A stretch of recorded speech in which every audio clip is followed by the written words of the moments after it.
Wira melangkah dengan tenang di sepanjang koridor lantai 6.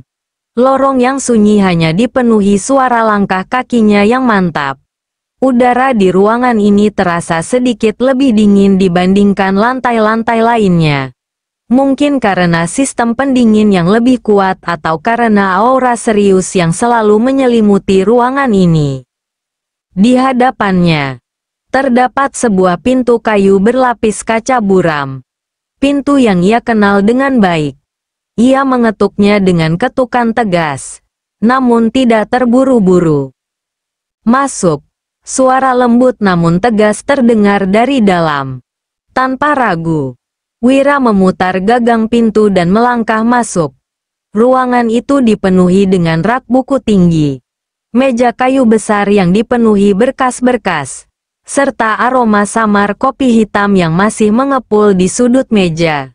Di tengah ruangan, duduklah seorang wanita dengan postur anggun. Sosok yang selalu tampak sibuk dan berdedikasi pada pekerjaannya. Adistia. Ia duduk dengan tegap. Matanya tajam meneliti dokumen di hadapannya. Jarinya terus membolak-balik lembaran tanpa sedikit pun mengangkat kepala untuk melihat siapa yang datang. "Silakan duduk," ucapnya singkat. Masih dengan fokus penuh pada berkas-berkas di hadapannya. Wira hanya tersenyum hambar. Ada rasa geli dalam hatinya melihat istrinya yang begitu serius. Seolah dunia luar tak lagi ada. Tanpa berkata apa-apa, ia melangkah ke arah sofa empuk di sudut ruangan dan duduk santai, membelakangi Adistia. Ia menyilangkan kakinya, menyandarkan punggung, dan menatap keluar jendela besar yang memperlihatkan pemandangan kota yang sibuk. Namun, diam-diam ia menikmati momen ini. Menikmati bagaimana wanita yang ia cintai begitu berdedikasi dan penuh semangat terhadap pekerjaannya. Beberapa saat berlalu, suara lembaran kertas yang dibalik masih terdengar. Tetapi kemudian, semuanya terhenti. Hening. Adistia akhirnya mendongak. Dan saat ia melihat siapa yang duduk di sofa itu, matanya langsung membelalak. "Wira." Suaranya sedikit bergetar. Tidak percaya dengan sosok yang kini berada di ruangannya. Tangan yang tadi sibuk membolak-balik dokumen kini terhenti di udara. Bibirnya sedikit terbuka karena keterkejutan yang tak bisa ia sembunyikan. Hatinya bergetar. Bukan karena takut. Bukan juga karena marah. Tetapi karena keberadaan pria itu selalu membawa dampak yang tak bisa ia jelaskan. Wira, yang sedari tadi bersikap santai, hanya tersenyum tipis tanpa menoleh. Ia tahu istrinya pasti akan terkejut. Dengan gerakan lambat, ia akhirnya berbalik, menatap mata Adistia dengan tatapan penuh arti. "Kau kaget?" tanyanya dengan nada santai. Namun di baliknya ada makna yang lebih dalam. Adistia masih menatapnya. Lalu dengan cepat ia menyadari sesuatu. Pakaian Wira tampak sedikit berantakan. Bukan seperti biasanya yang selalu rapi dan berwibawa. Ada ketegangan dalam sorot matanya. Meski ia berusaha menyembunyikannya. "Kau kenapa?" tanya Adistia. Kini suaranya lebih lembut, penuh kecemasan. Wira hanya mengangkat satu alisnya, lalu tersenyum kecil. "Tak ada apa-apa," jawabnya singkat. Meski ia tahu Adistia tidak akan mudah percaya. Adistia meletakkan dokumen yang sejak tadi ia pegang, lalu berdiri dari kursinya, mendekat ke arah Wira. Ada sesuatu dalam tatapannya, bukan hanya keterkejutan, tapi juga rasa penasaran, khawatir, dan mungkin rindu yang tak ia sadari. Gedung itu masih terlihat jelas di kejauhan, sekitar 1 kilometer dari tempat mereka berdiri. Wira menunjuk ke arahnya dengan penuh keyakinan. "Aku baru saja membangun prajurit bawah tanah di sana." ucapnya. Suaranya datar namun syarat makna. Setelah menjelaskan hal itu, Wira mengalihkan pembicaraan ke topik lain yang tak kalah penting, perusahaannya. Siapa yang kau tempatkan di bagian keuangan? Tanyanya. Aditya segera merespons. Menyerahkan sebuah berkas kepadanya. Susi Wulandari sedang dalam masa pelatihan di bidang itu, jelasnya. Wira menerima berkas itu tanpa banyak bicara. Namun, alih-alih membacanya, ia langsung berjalan menuju layar lebar yang memang dikhususkan untuknya. Begitu duduk di depan perangkat canggih itu, tangannya mulai menari di atas keyboard dengan kecepatan yang sulit diikuti oleh mata biasa. Aditya tercengang. Sejak kapan Wira bisa mengoperasikan alat secanggih itu? Gumamnya dalam hati. Yang lebih mengejutkan, Wira berhasil masuk ke dalam sistem tanpa perlu diberitahu kata sandi. Ia langsung mengakses inti dari perangkat tersebut. Seolah sistem pengaman yang telah Aditya bangun dengan hati-hati tak berarti apa-apa di hadapannya. Aditya semakin terdiam. Susi Wulandari pernah bekerja di toko RJ. Ucap Wira sambil tetap fokus pada layar. Di sana, Tari, sepupunya, yang memegang kendali. Lalu, Wira menatap Aditya. Tetapi ia justru melihat istrinya hanya mematung, menatapnya tanpa kata. Padahal, Aditya awalnya ingin menjelaskan siapa sebenarnya Susi Wulandari. Namun, sebelum ia sempat membuka suara, Wira sudah mengetahui semuanya dengan keahlian IT-nya yang luar biasa. Wira mendekatinya. Matanya penuh tanda tanya. Mengapa? Tanyanya pelan. Namun sebelum Aditya sempat bicara, ia melihat bagaimana ekspresi wajah istrinya berubah. Seakan ada sesuatu yang mendalam terlintas di benaknya. Mengapa keluarga Kanza membuang Wira? Seorang yang tak ternilai harganya.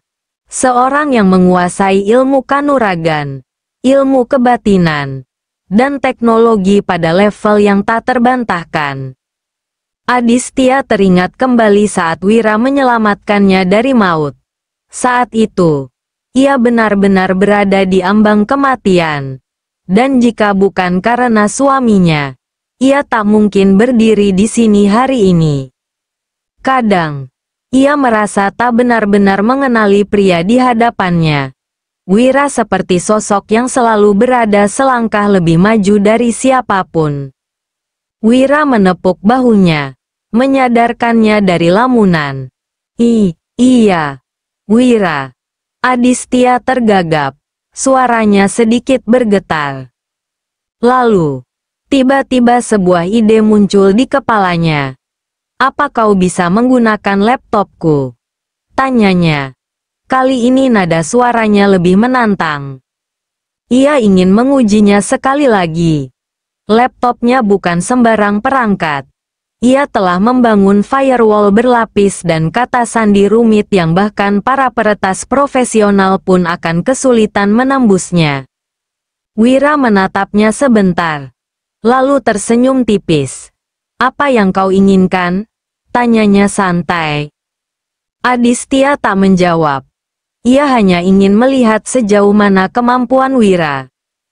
Tanpa berkata banyak, Wira melangkah ke meja, menghidupkan laptop itu, dan mulai bekerja. Aditya memperhatikan dengan seksama. Jari-jari suaminya kembali menari di atas keyboard. Cepat, presisi, dan penuh kepercayaan diri. Dalam hitungan detik, ia berhasil menembus sistem yang seharusnya tidak mungkin dibuka tanpa izin. Susi Wulandari adalah keluarga Kanza yang terbuang, ujar Wira sambil terus menelusuri data di dalam laptop. Kini, ia tinggal bersama ibu tirinya di sebuah wisma. Tangannya terus bekerja. Informasi demi informasi muncul di layar. Susi Wulandari lulusan dari sekolah ternama di bidang administrasi. Lanjutnya, ia dikenal sebagai siswa yang cerdas dan memiliki citra yang sangat baik selama menempuh pendidikan. Aditya tak bisa menahan air matanya. Matanya berkaca-kaca. Lalu, dengan suara lirih, ia berkata, "Susi Wulandari adalah adik sepupumu, Wira. Meski kalian tak memiliki hubungan darah dari garis keluarga, kalian tetap terhubung." Ia menatap Wira dalam-dalam. "Dia adalah anak dari pamanmu, dari pihak keluarga Kanza." Wira terdiam sejenak. Namun tak ada ekspresi keterkejutan di wajahnya. Seakan ia telah menduganya sejak awal. Sementara itu, Aditya tak bisa menutupi rasa kagumnya. Firewall yang ia buat dengan susah payah ternyata tak berarti apa-apa bagi Wira. Siapa sebenarnya pria ini? Bukan hanya sebagai suami, tetapi sebagai sosok yang selama ini penuh dengan misteri. Wira menatap layar dengan ekspresi dingin. Dalam hatinya, ada gelombang emosi yang sulit ia jelaskan. Ia telah lama menghapus bayangan keluarganya dari pikirannya. Tetapi kenyataan ini kembali menariknya ke dalam pusaran masa lalu yang selama ini ia hindari. Dengan gerakan cepat, ia menutup laptop dan bangkit dari kursinya. "Aku akan ke ruangan Susi," ucapnya tegas. Namun, sebelum ia melangkah, suara lembut Aditya menghentikannya. "Aku ikut," ucapnya dengan nada manja, seolah ingin selalu berada di sisinya. Wira menatap istrinya sejenak, lalu mengangguk kecil. "Ayo," katanya singkat. Keduanya pun melangkah keluar dari ruangan, menuju ruangan tempat Susi Wulandari berada, menuju pertemuan yang akan membuka lebih banyak rahasia yang selama ini tersembunyi. Wira dan Aditya akhirnya tiba di depan pintu ruangan Susi. Tok, tok, tok. Aditya mengetuk pintu dengan lembut, lalu menunggu. Tak butuh waktu lama, suara langkah kaki terdengar mendekat. Pintu terbuka, dan di baliknya berdiri Susi. "Oh, Nyonya," ucap Susi begitu melihat Aditya. Namun, matanya kemudian beralih pada pria di sebelahnya. Tatapan mereka bertemu sejenak. "Tuan," Susi sedikit menundukkan kepala, memberi hormat, lalu mempersilakan mereka masuk. Wira melangkah masuk ke dalam ruangan. Matanya mengamati sekeliling. Segala sesuatu tertata dengan rapi. Berkas-berkas penting tersusun dengan baik. Meja kerja bersih. Dan tidak ada kesan berantakan. Susi memang cermat dalam menata ruangan. Dan itu membuat Wira tersenyum tipis. Begitu mereka duduk, Wira menatap Susi dengan serius. "Apakah kau ada waktu untuk berbicara tentang keluarga kita?" tanyanya dengan nada datar namun tegas. Susi mengangguk. "Tentu, Tuan." Namun, sebelum Wira melanjutkan, Susi menarik napas dalam-dalam dan menundukkan kepala. "Sebelum itu, aku ingin meminta maaf," katanya pelan, "atas perlakuan keluargaku terhadapmu, bibimu, dan Tari." Wira menatapnya sesaat, lalu menggeleng pelan. "Dalam hal itu, kau tak ada kaitannya," ucapnya. "Kau tak perlu meminta maaf." Susi diam, merasa lega sekaligus masih dibayangi rasa bersalah. Wira bersandar ke kursinya. Pandangannya menerawang, seolah menelusuri kembali jejak-jejak luka yang telah lama mengakar dalam hatinya. "Kejadian itu berpangkal dari kelakuan pamanku, yang mencampakkan bibiku dalam keadaan mengandung Tari, hanya demi menjadi menantu keluarga Kanza." Aku sendiri pernah hidup di keluarga Kanza sebelum akhirnya mereka membuangku. Susi mendengarkan dengan saksama, lalu melihat ekspresi Wira berubah. Ada sesuatu yang tampaknya masih menghantui pikirannya. Hanya saja, Wira menarik napas. Suaranya menurun. Yang menjadi misteri sampai saat ini. Aku tak pernah tahu siapa kedua orang tuaku. Susi tertegun.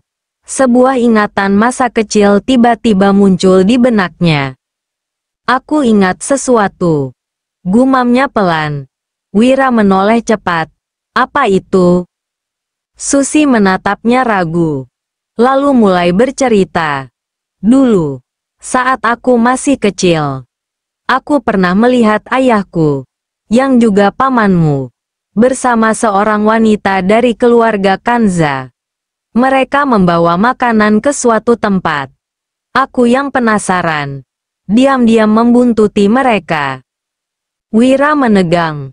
Mereka berjalan jauh ke belakang rumah keluarga Kanza, dan akhirnya masuk ke dalam sebuah gua.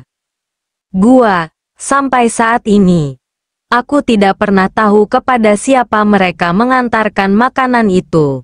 Lanjut Susi. Suaranya bergetar. Tapi aku ingat. Ekspresi mereka saat kembali.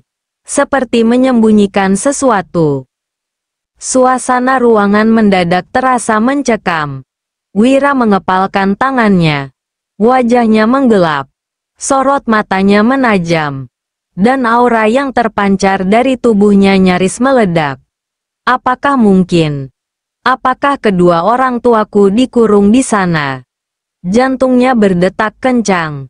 Jika memang benar, itu berarti keluarga Kanza telah menyembunyikan kebenaran selama ini. Dan pertanyaan terbesar yang kini menggelayuti benaknya.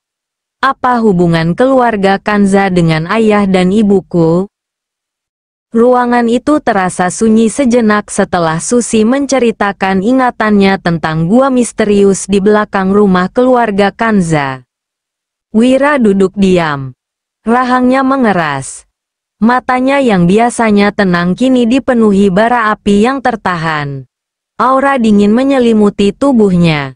Membuat Adistia merasakan tekanan yang begitu kuat. Ia tahu. Suaminya sedang berada di ambang ledakan emosi. Apa sebenarnya yang terjadi di sana? Gumam Wira. Suaranya nyaris berbisik namun penuh dengan kemarahan yang tertahan. Susi menundukkan kepala. Meski selama ini ia adalah bagian dari keluarga Kanza, ia sama sekali tidak tahu apa yang terjadi di dalam lingkaran terdalam keluarga itu. Aku hanya tahu satu hal, Tuan. Setiap bulan, ayah dan ibu selalu membawa makanan ke tempat itu. Tapi mereka selalu kembali dengan wajah muram, seolah menyembunyikan sesuatu. Ucap Susi dengan nada takut-takut. Wira mengepalkan tangannya. Jika benar mereka mengurung kedua orang tuaku, maka ini bukan sekadar pengkhianatan. Ini adalah kejahatan. Aura hitam mulai menyelimuti tubuhnya. Adistia yang duduk di sampingnya merasakan hawa panas dan dingin bergantian menyelimuti ruangan itu. Ia segera meraih tangan Wira, mencoba menenangkan suaminya. Wira, kita harus mencari tahu lebih dulu. Jangan mengambil kesimpulan tanpa bukti. Ucapnya lembut. Meski dalam hatinya sendiri ia juga merasa gelisah. Namun Wira tak lagi bisa berpikir jernih. Selama ini, ia telah hidup dalam kebingungan. Bertanya-tanya siapa kedua orang tuanya. Mengapa ia dibuang? Dan mengapa keluarga Kanza memperlakukannya seperti duri dalam daging? Kini, satu petunjuk muncul. Dan itu hanya membuat kemarahannya semakin membuncah. Susi menelan ludah. Merasa ngeri melihat perubahan wajah Wira. Seumur hidupnya, ia belum pernah melihat seseorang memiliki aura semengerikan itu. Tunjukkan jalan menuju gua itu. ucap Wira dengan suara dingin. Susi terperanjat. Tuan, aku tidak yakin. Gua itu berada di wilayah keluarga Kanza. Jika kita ketahuan, bisa jadi mereka akan melakukan sesuatu yang lebih buruk. Aku tidak peduli, balas Wira. Jika memang ada sesuatu yang mereka sembunyikan di sana, aku harus mengetahuinya. Dan jika benar kedua orang tuaku masih hidup di dalam sana. Wira tak melanjutkan kalimatnya. Tetapi tatapan matanya sudah cukup menjelaskan bahwa ia takkan tinggal diam. Aditya menarik napas dalam-dalam. Ia tahu, tidak ada yang bisa menghentikan Wira ketika suaminya sudah memutuskan sesuatu. Baiklah, ucapnya akhirnya. Tapi kita tidak bisa bertindak gegabah. Kita perlu rencana. Wira menoleh ke arah istrinya. Mata mereka bertemu dalam tatapan penuh pemahaman. Meskipun Wira didorong oleh amarah, ia juga tahu bahwa Aditya adalah satu-satunya orang yang mampu membuatnya tetap berpikir jernih. Aku akan mempersiapkan semuanya, lanjut Aditya. Jika keluarga Kanza benar-benar menyembunyikan sesuatu, kita akan mengungkapnya. Tapi kita harus melakukannya dengan hati-hati. Susi menggigit bibirnya. Masih ragu-ragu. Namun akhirnya ia mengangguk. Aku akan membawa kalian ke sana. Ucapnya pelan. Wira berdiri dari kursinya. Matanya masih menyala dengan kemarahan yang tertahan. Tunggu aku. Ayah. Ibu. Bisiknya dalam hati. Aku akan mencari kalian. Dan dengan itu, sebuah misteri yang telah lama terkubur mulai terungkap. Membawa Wira semakin dekat ke dalam pusaran rahasia yang mungkin akan mengubah seluruh hidupnya. Misteri di balik keluarga Kanza. Wira menatap layar ponselnya. Jari-jarinya dengan cepat mengetikkan pesan singkat. Telusuri riwayat keluarga Kanza. Pesan itu dikirim ke seseorang yang selama ini menjadi bayangannya dalam dunia informasi, Windu. Jauh di seberang timur, di puncak menara perusahaan raksasanya, Windu sedang tenggelam dalam pikirannya. Ia mengingat kembali perjalanan hidupnya. Bagaimana ia dulu diambang kematian, lalu ditolong oleh Wira. Dengan modal kecil dari Wira, ia perlahan membangun dirinya hingga kini duduk di puncak kesuksesan. Seakan tak percaya. Jalannya begitu mulus. Nyaris tanpa hambatan. Namun, di lubuk hatinya, ia yakin ada 4 sosok bayangan yang selalu membimbing langkahnya. Galuh Panuku dan 4 sahabat gurunya. Begitu membaca pesan dari Wira, Windu tersentak. Apa yang sedang terjadi? Tanpa membuang waktu, tangannya mulai menari di atas keyboard. Matanya menelusuri setiap jejak digital. Menyisir informasi yang tersembunyi di sudut-sudut yang tak terjangkau oleh kebanyakan orang. Tak lama, ia menemukan sesuatu. Sebuah informasi yang begitu mendetail hingga membuatnya enggan membaca lebih jauh. Ia hanya mengirimkan sebuah tautan kepada Wira. Ini yang kau cari. Tapi berhati-hatilah membaca isinya. Wira menerima tautan itu. Lalu segera meminta izin untuk meminjam laptop Susi. Namun, yang terjadi selanjutnya membuat Susi terperanjat.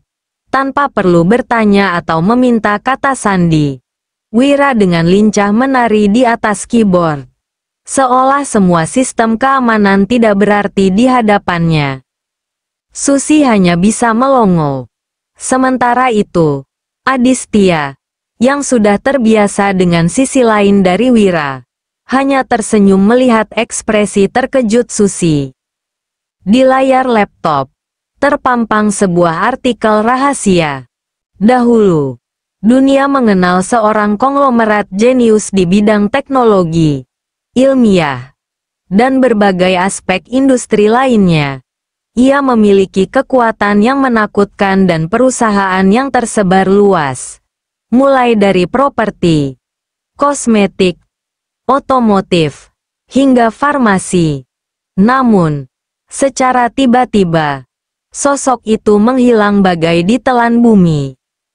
Tak lama setelah itu, muncullah keluarga Kanza, yang mengambil alih banyak aset dari sosok tersebut. Sayangnya, mereka tidak memiliki kecemerlangan yang sama. Properti yang dulunya dimiliki oleh sang jenius perlahan berpindah tangan ke keluarga Sukma. Desas-desus mengatakan bahwa keluarga Kanzalah yang menjual properti itu kepada keluarga Sukma. Dan kini, keluarga Sukma melambung tinggi karena warisan tersebut. Mata Wira menyipit. Keluarga Sukma. Benaknya bergejolak.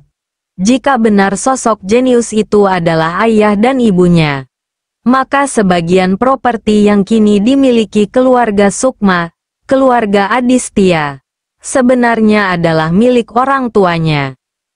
Wira terdiam. Satu demi satu kepingan masa lalu mulai tersingkap. Namun, di tengah kegundahannya, sesuatu menarik perhatiannya. Aura yang familiar. Ia merasakan keberadaan dua sosok yang sudah lama hilang dari pandangannya. Christopher dan Christopher telah kembali, gumamnya. Dengan cepat, Wira melangkah ke jendela dan menajamkan pandangannya. Di balik rimbunan pohon, sosok berbaju hitam nyaris tak terlihat, menyembunyikan keberadaannya dengan sempurna. Tanpa ragu, Wira memberi isyarat. Dalam sekejap, dua bayangan melesat dan muncul di dalam ruangan melalui jendela yang baru saja dibuka. Wush, siut. Susi menahan napas. Ia belum pernah melihat orang dengan gerakan secepat itu. Tubuhnya bergetar. Merasa kecil di hadapan dua sosok tinggi dengan rambut pirang dan hidung mancung itu. Christopher, yang lebih tua, langsung berlutut di hadapan Wira. Ampunilah kesalahanku di masa lalu, Tuan, ucapnya dengan nada penuh penyesalan. Wira memandangnya sebentar, lalu berkata dengan tenang, aku sudah memaafkanmu sebelum kau meminta maaf, Christopher. Christopher menoleh ke adiknya, Christopher, yang hanya tersenyum tipis. Namun, Wira tidak ingin berlama-lama. Sekarang kalian aku tugaskan untuk menyelidiki sesuatu, ujarnya tegas. Christopher mengangguk. Kami siap menerima perintah, Tuan. Wira menatap mereka dalam-dalam. Di belakang kediaman keluarga Kanza, ada sebuah gua. Seseorang telah disembunyikan di sana. Aku ingin kalian mencari tahu siapa orang itu. Dengan cara apapun. Christopher dan Christopher saling bertukar pandang sebelum menjawab serempak. Kami akan melaksanakan tugas ini sebaik mungkin, Tuan. Tanpa perlu perintah tambahan. Kedua sosok itu langsung melesat ke dalam kegelapan malam. Menghilang bagai bayangan. Wira menatap jendela yang masih terbuka. Angin malam berhembus masuk, menyapu wajahnya yang kini dipenuhi pikiran-pikiran baru. Jika tebakan ini benar, jika benar ayah dan ibunya masih hidup, dikurung oleh keluarga Kanza, maka malam ini akan menjadi awal dari akhir bagi semua misteri yang menyelimuti hidupnya.